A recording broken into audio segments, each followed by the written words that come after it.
Welcome to Scrapper's Detailing. In today's episode, I have a 2020 Ford F-350 short cab that is in the running for the dustiest vehicle I've ever done. It's a work truck that puts in a lot of miles on gravel roads heading to farms. The transformation of this truck is amazing, so make sure you stick around to see the incredibly satisfying before and after shots. You can see from these before shots that this vehicle does not have any carpet at all, which leads me to the question of the video. Would you drive a vehicle that had no carpet on the floor, or do you find the carpet to be necessary? After removing the seats, I got a full view of just how much dirt this vehicle was holding onto. The vacuuming stage went very smoothly, as you'd expect. I did get quite a workout from using my detail brush to agitate the plastic to remove as much dust as possible. I'm really lucky that my shop vac has a good dust filter because the amount of dust that I picked up during this stage was incredible. With these being plastic floors, I might have been able to get away with just spraying them down with cleaner and not vacuuming, but it would have created a muddy mess, which would have made it even more difficult to clean up.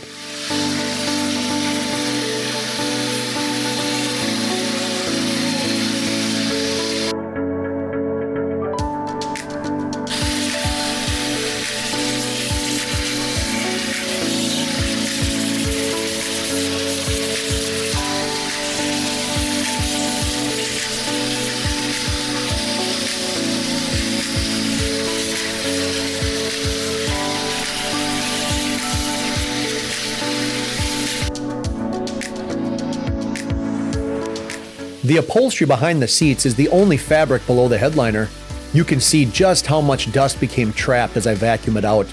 I'll also pull out the tornador to blast out the tighter areas that the vacuum won't reach.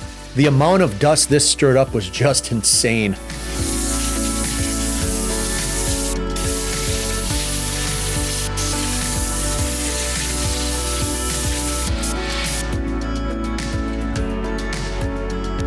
I also had to vacuum the front dash. The passenger side was just filthy. There was one spot the owner tried to clean with some wipes, but they said they went through like 4 or 5 Clorox wipes and barely scratched the surface of the dirt. And it's not hard to see why. This surface has a very rough texture and it would just eat up those kind of wipes. Using my CarPro inside and soft detail brush allows the cleaner to get into those textured areas. Then I wipe it away with a microfiber towel and it turns out spectacular.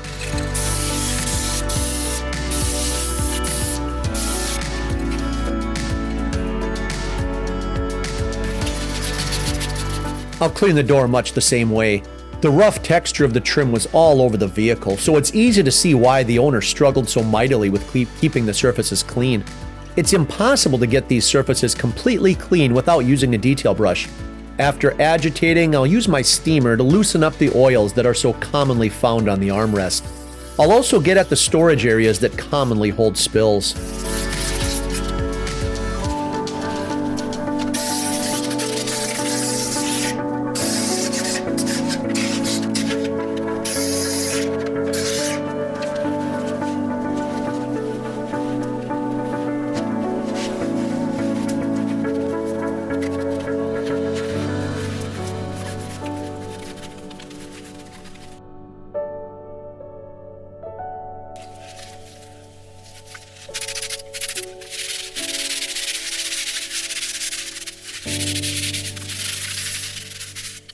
The steering wheel and column were also extremely dirty. I did finally get a few Scrub Ninja pads that you can see me using on the steering wheel, which did a much better job than my detail brush of removing the oils and grime that always stick to that area. The 1-2-3 combo of the Scrub Ninja, detail brush, and steamer returned this steering wheel to factory-like condition. And now we get to the star of the show. This is the first plastic floor that I've ever cleaned. Now, it's a super simple process of spraying my CarPro Inside cleaner, using the drill brush to agitate as much as possible. Then I'll use the detail brush to get into those finer, tighter places that the drill brush doesn't reach. And I'll also use a steamer just a little bit to loosen up the stuck-on bits.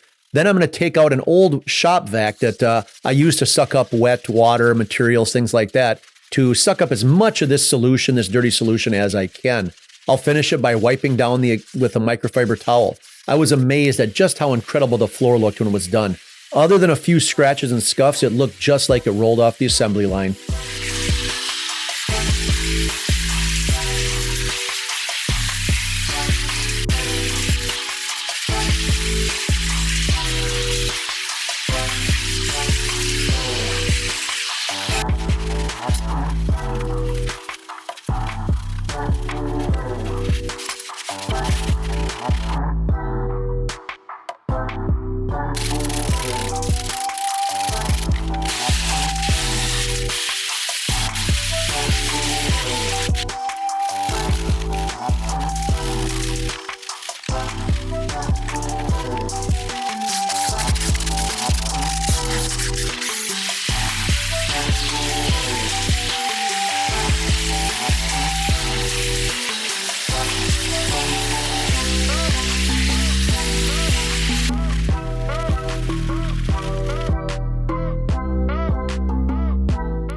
The floors weren't the only thing that caught the dust. This driver's seat had accumulated its share of dust as well.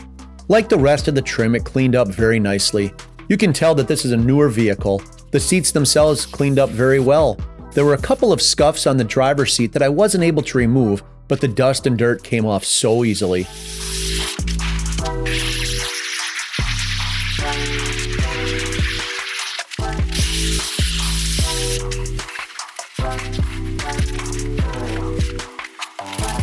This center seat was probably the most frustrating part to clean. It's not that it was any dirtier than any other part, but there are so many compartments and areas to check that I'm always afraid I'm going to miss a part. The armrest portion was super satisfying as the microfiber towel removed all the filth and made it look new.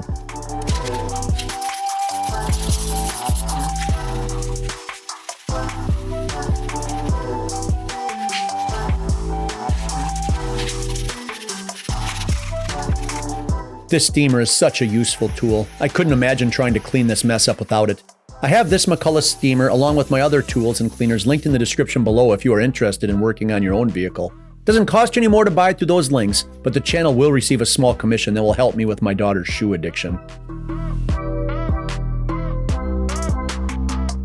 We come to the toughest part of the vehicle that I had to do, and wouldn't you know it, it's the part I tell people they need to go out and get, some WeatherTech floor mats. These floor mats were absolutely disgusting, so I tried a little bit different strategy of spraying solution and dumping some water on at the same time to make that solution a little bit easier to vacuum up. It would have been easier with the pressure washer, of course, but Mother Nature still has her hold on Minnesota, so until then, this was the best idea I could come up with.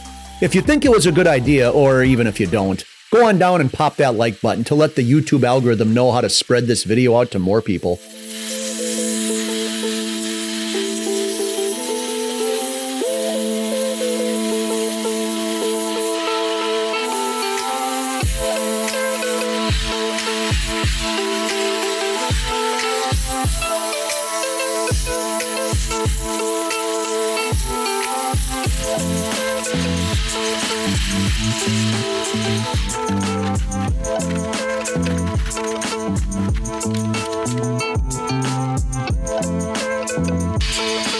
After cleaning, I used 303 aerospace protectant on the seats to bring them back to life. They aren't really true leather, so I didn't want to use expensive leather conditioner on them. The 303 does a great job on vinyl seats like this. I'll also apply it to the rest of the vinyls and plastics. It makes such a difference on the finished product. I really don't know why anyone at home wouldn't want a product like this that they could apply on their own. I have it linked in the description below if you feel like giving it a try. I promise you won't regret it. You'll notice I do not treat the plastic floor or the mats. This 303 can leave those things just a little slippery, and that would be dangerous to have people slipping getting into not only this vehicle, but any vehicle. Then it's time to get this vehicle reassembled. I'm dropping in the center seat. I'll make sure I always start the bolts by hand to make sure they're not cross-threaded.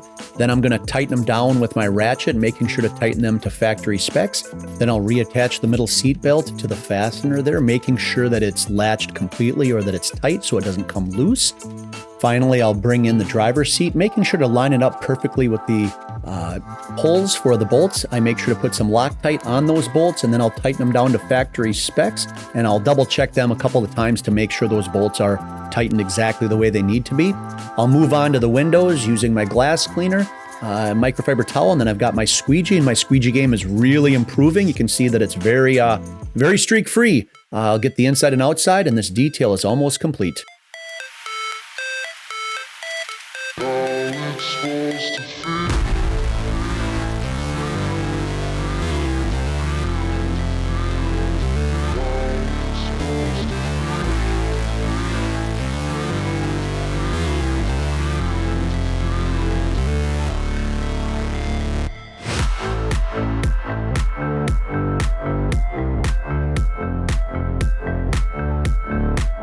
This truck cleaned up incredibly well. The black plastics look amazingly new.